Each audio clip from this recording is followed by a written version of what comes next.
Hello everybody, I'm Nikolai Stein and I give you a very warm welcome here in the ReqIF studio. Today I would like to show you how to do the first import if you are using the ReqIF manager in Supplier role, which begins by creating a ReqIF set, uploading the data, configuring the mapping, and then afterwards performing the import, checking the results, delivering the change set, and closing the import session.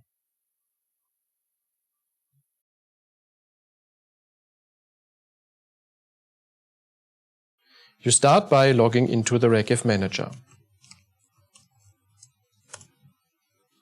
Then you click on ReqIF manager, on ReqIF sets, and then start a new ReqIF set for your new Exchange project. Let's call it Project 1. You are in the role as supplier and you have one partner which we now call OEM. Then you can select a folder where this ReqIF set shall be stored in the ReqIF manager. In our case, we select ReqIF Manager Demo. Now we've created the ReqIF set and we go into the Import tab in order to upload the files we have received from our customer.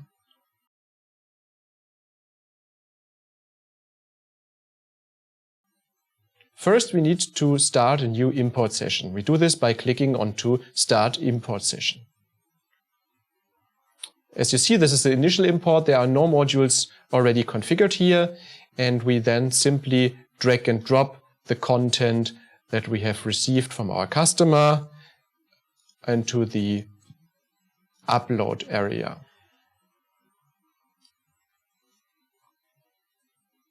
This will add all the ReqIF files to the ReqIF manager and will then allow you to define a target folder where the content shall be imported to.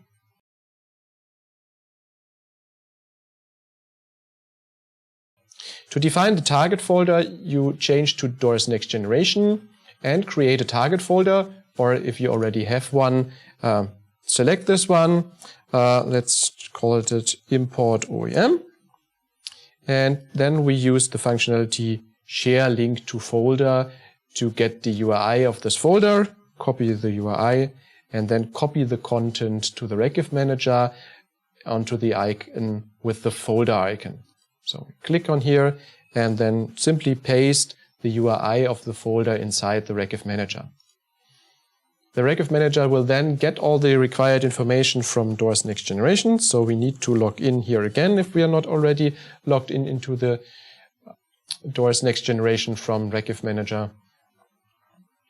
And as we would like to import everything in the same folder, we repeat the steps for all the other modules.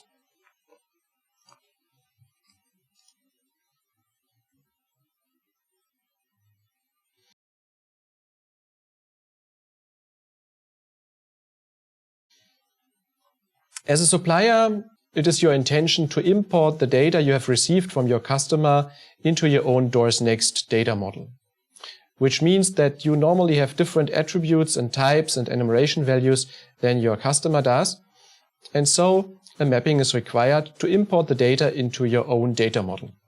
The mapping can be opened by clicking onto the icon with the two arrows. First, you start by selecting a module type, which is the artifact type for the module that shall be created afterwards in Doors Next Generation. Then we have a mapping mode. The mapping mode is dependent from the file that we have.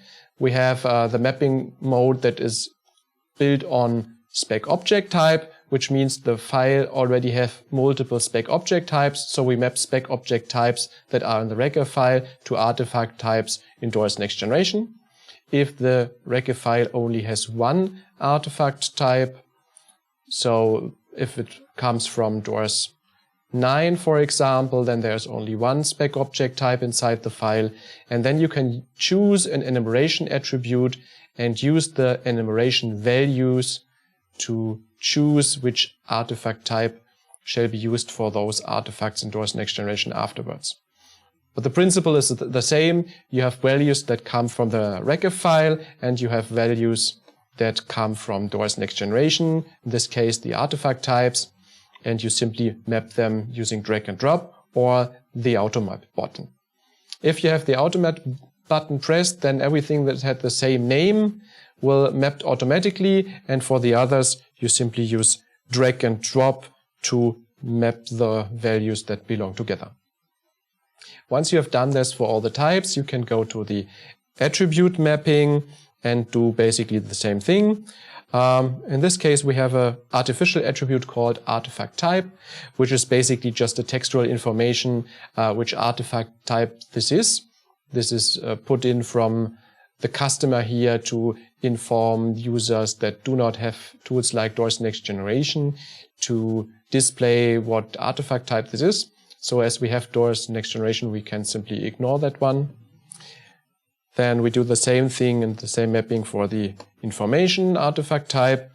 And for the requirement artifact type, the ReqIF file has more attributes, so we have to do a little bit more. First also ignore the artifact type, and then we have the attributes that are made for the ReqIF Exchange process. In this case, they're called OEM2 reason and status for the OEM attributes, so the attributes of your customer, and the attributes where you are supposed to put in your comments. In this case, they are called supplier comment and supplier status. So we simply now map them using drag and drop to the attributes you have in your data model, which is customer status and customer reason. As customer status is an enumeration attribute, you also need to map the enumeration values. You also can use the automap button if you have the same textual values here in the enumeration attributes. And now we do this for the supplier comment, which is here company status and company reason as the attributes for the ReqIF process. We also use the automap, but we see there's some difference.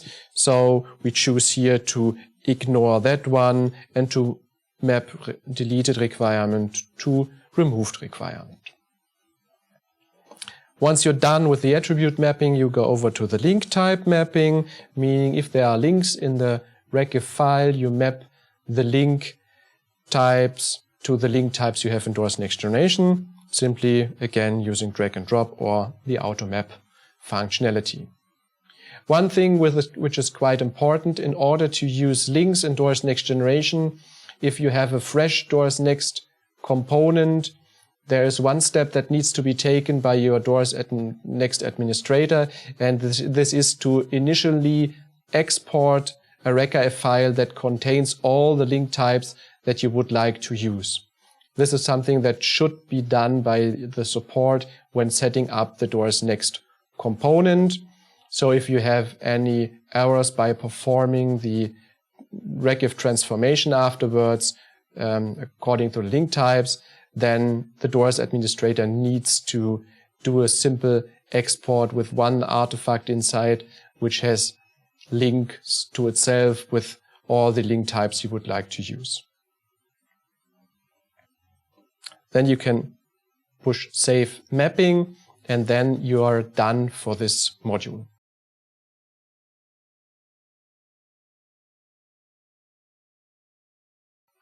As these modules are all quite the same, we have built in a functionality called Mapping Profile.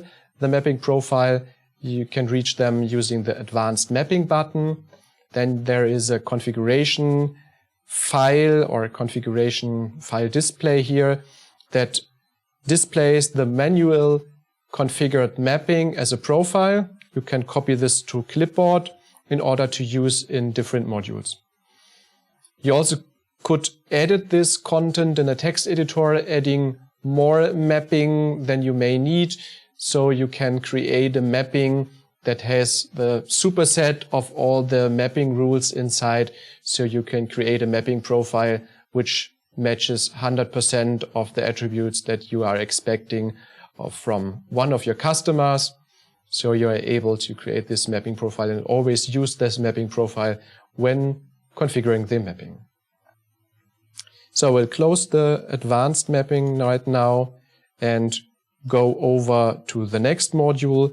And for this module, I simply will directly go to advanced mapping, paste in the mapping profile, validate the profile to see how much of all the attributes and types and so on could be automatically mapped according to the profile, which is in this case 100%.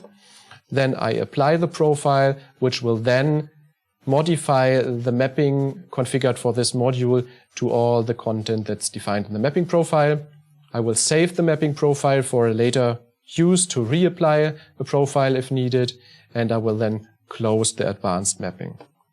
Then I will save the mapping and leave the mapping dialog and repeat the same step for the last module.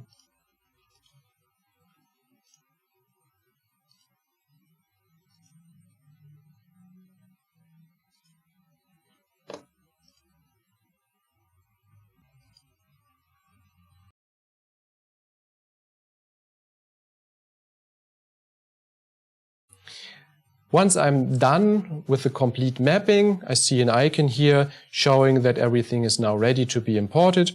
I select all the modules I would like to import and then push on the Start Import Job button, which will then create a job in background, which will be then processed on the server. And all I now need to do is wait or have a look at the Export Import Jobs page, where I can see the job progress.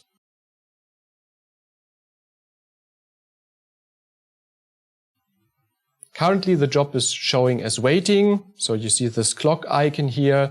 It will take up to 20 seconds until the job is taken up by the server and being performed by the server. Once it's running, you can use the mouse and hover over the turning circle, and then you can see all the steps that are currently performed in the DOORS Next database and also in the ReqIF Manager. You have a progress bar that will show you the whole progress, and you also have a progress indicator on every module that is being about to be imported. And again, if you hover over the turning circle, you can see the current progress, what's currently happening. You also see here in which project area or component the content is being imported and how the change set which is automatically created upon starting the job is named in order to find the content afterwards. So we now wait until the job is completed.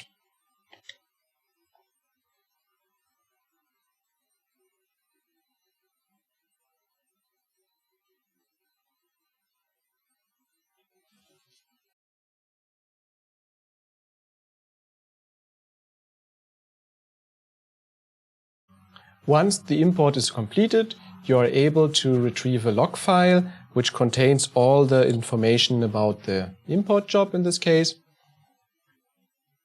You also would be able to select the log files for the modules individually, which would then only display the content which are here directly for one module. In the complete job module, you see here information how long the complete job had taken, and when you click on the module titles here, you see the details of the import of the module. See also information about the number of artifacts that have been imported and detailed process information about the import of this module. Also, you have a link here which will contain the original log that comes from DOORS Next Generation. In case there are any issues, you may find them here inside this file. So as we see, all the jobs have been marked with a green check mark, so the job is being completed without any errors or issues. So we then go to the ReqIF sets again, and then we see here already that the content of this import session has been written to this change set and to these modules. Before we did the import here, we had a link to a folder. After the import is completed, we now have a link to a module.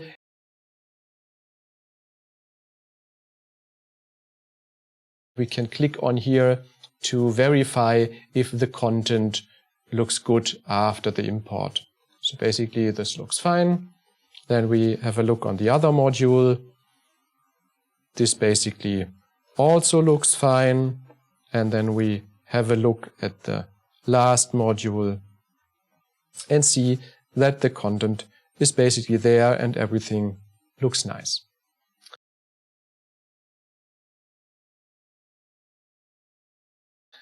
When you have decided that the import job has been completed successfully and you are satisfied with the content in Doors Next Generation, the next step is that you deliver the change state. If you are not satisfied with the results, you may use discard change sets to throw the import content away. But be aware, if this is the first import of a module, you also need to remove the module from the ReqIF set and start the configuration over again, because after the first import try, this configuration entry of the ReqIF set is now mapped to the module, and if you decide to discard the change set, then the module is also gone, and then this reference to the module isn't valid anymore, and therefore you also would have to delete the configuration entry from the ReqIF set. But in our case, we are satisfied and we choose to deliver the change set.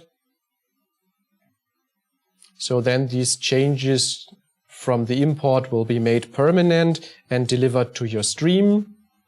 So you're then afterwards able to perform your tasks on the imported requirements, which may be, for example, doing the evaluation and giving back comments to your customer.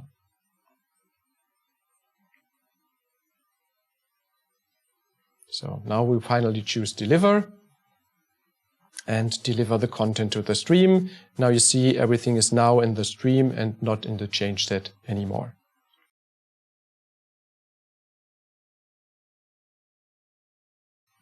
Once you have delivered the content to Doors Next Generation or have decided to discard the change set, you need to close the import session, because currently the import session is still tied to the change set. And as this change set got delivered, or in other cases discarded, we need to set it up for a new import run. And this is first to close the import session, and when we want to import a new run because we have received a new package, then we start a new import session again. But don't be afraid, closing an import session will not remove any of your settings. All your settings will be maintained and reused in the next import session. So we then now push on close import session, we confirm it, and then the import is completely done and you can start doing your work on the imported requirements in Doors Next Generation. Thank you for watching this video. If you like the content, don't forget to give us a thumbs up, subscribe to our YouTube channel, and if you have any questions or comments, please drop us an email at product-support@requisys.com.